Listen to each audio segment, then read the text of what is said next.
What's up, everybody? Welcome back to another video. Make money with HRC. Hope everybody's having a fantastic week. Haven't been able to upload as much as I wanted. Had some issues with my leg. Had to get that taken care of, from plasma shots to therapy, the whole 9 yards. It's been a ride. So hopefully all this will be done and over with soon, and I'll be back to my regular, normal, pain-free life that I'm hoping to soon be able to live. But thank you for everybody that's been reaching out. Oh my gosh, what did I just touch? Ow. So thank you for everybody that's been reaching out, and I'm definitely gonna get back to all the calls, voicemails, and texts and all that good stuff. But in the meantime, please go ahead, hit the comment, wow, what? So I've had a lot of people ask me, how do you drive online business, or how do you drive anything online? And that's what the video is going to be about today, just getting into, the different ways that I feel that you're able to make money online. Before we go ahead and jump into that, please go ahead and hit the... Why do I always get tongue-tied? Do y'all notice that? But please go ahead and hit the subscribe button, hit the like button, thumbs up, share it, with a friend of a friend, anybody that somewhere along the line could use this information. Now, the question that I had was, how do you grow businesses online or just in general?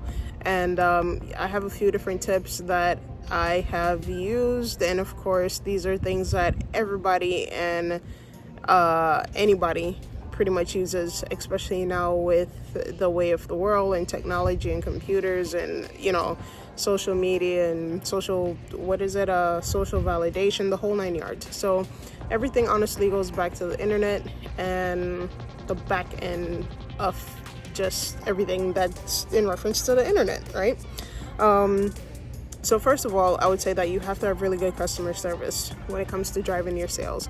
In the sense of, if you're selling on Amazon, then you could do FBA, or if you're doing your own Amazon fulfillment, just be very good at what you do with replying to customers' complaints, concerns.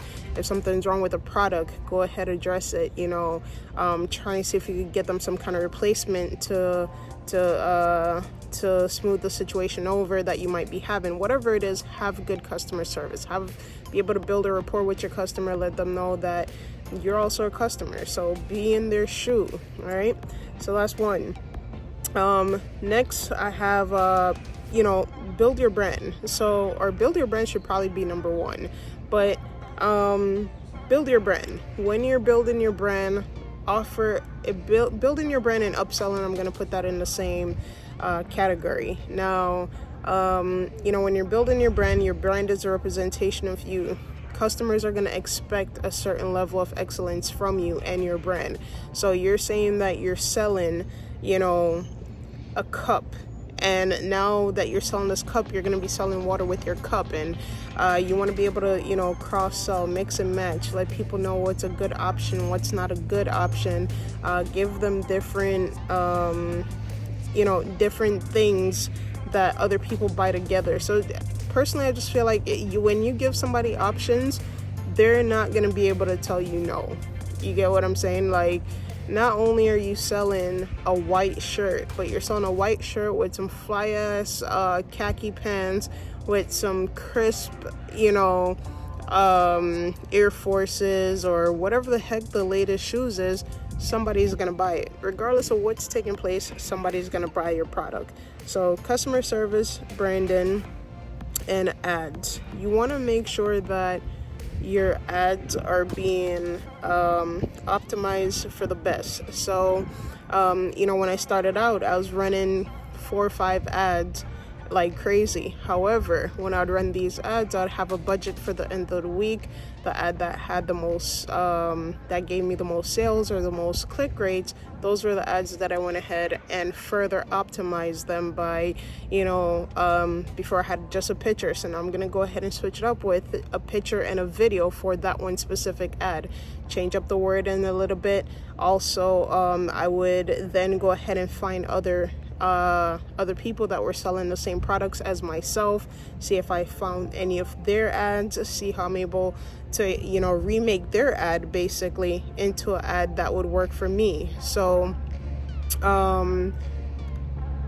yes, I am copying what they did, but I added my own spin to it. So I'm not going to use the same exact ad copy that this person has to where they can say, okay, well, all you're doing is just copying and pasting. No, I'm going to change up my ads. I'm going to change a lot of things that would make my ad differ from that person's ad. But for sure, you want to be able to run your ads. So Google Ads, Bing, Facebook, Instagram, all these are ways for you to run ads to get traffic to whatever product it is that you're selling.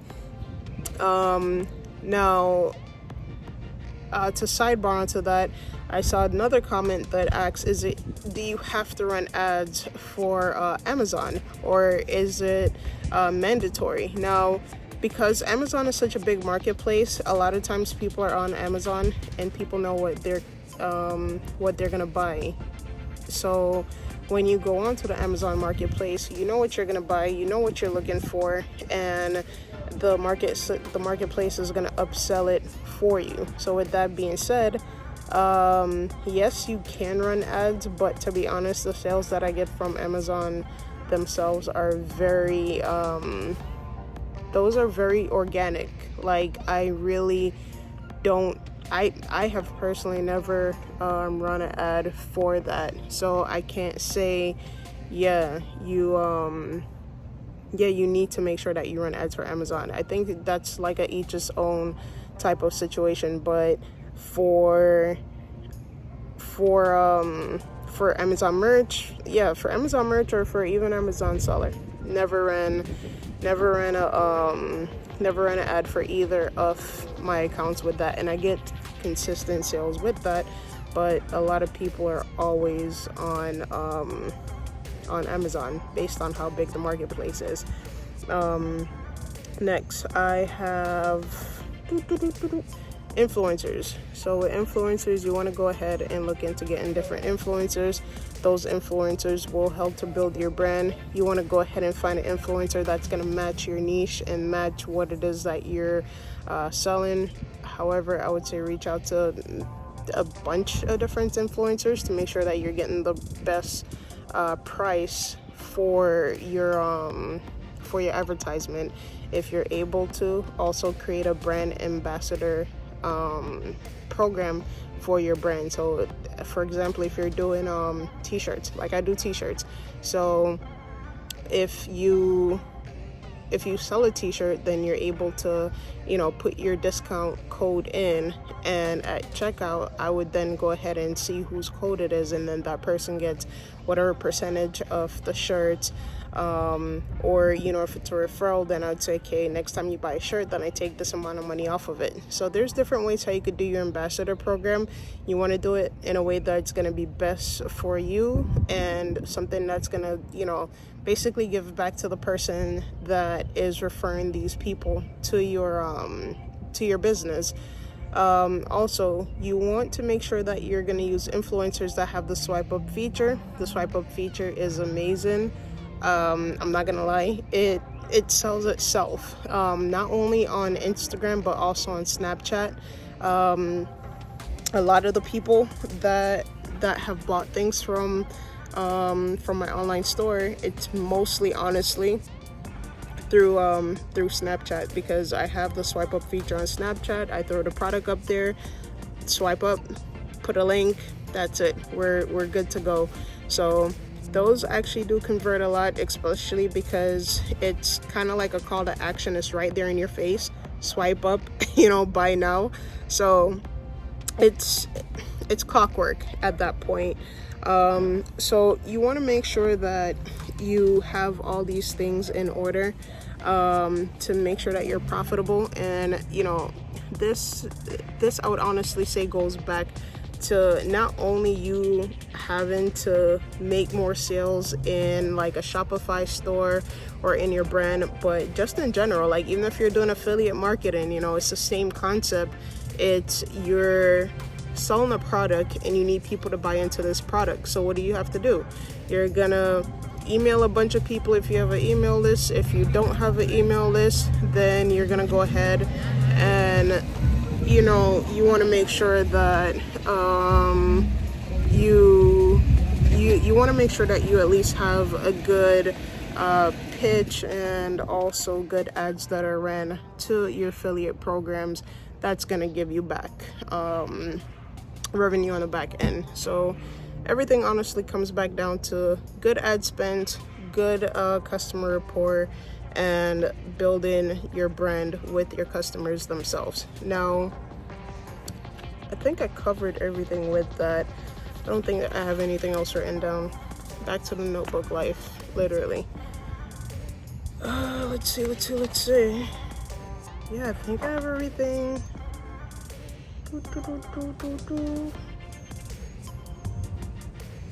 I think I have everything. The only thing that I could actually suggest also is, if possible, you want to go ahead and create a Facebook group, or also to join Facebook groups that are going to be in your niche, or cover the products that you're speaking about. Because if you are able to join a Facebook group, or find a group that already has these particular things that you're selling, then it's easier to sell to these people. Why? Because they are technically already in the area that you're looking for. 1, 2, you know that these people are going to buy into it, because why? They're already buying from other people. So more than likely, once you get into the group, get acclimated with the group, see what's taking place, then you're actually able to go ahead, add value. You want to make sure that you're also adding value to what's taking place, and you're not just spamming people's groups with your links. So you want to just make sure that you're adding value to it before you go ahead and you drop stuff like, oh, buy from me, or any of these things, or here's a link to this. Just don't be too forward with that, because a lot of people don't appreciate that. But that is what I have so far. If I do come up with anything else, definitely there'll be a follow-up video for that. But I hope everybody's been great. It's almost Friday, so hope you guys have an awesome week, and I'll see y'all in another video. We out.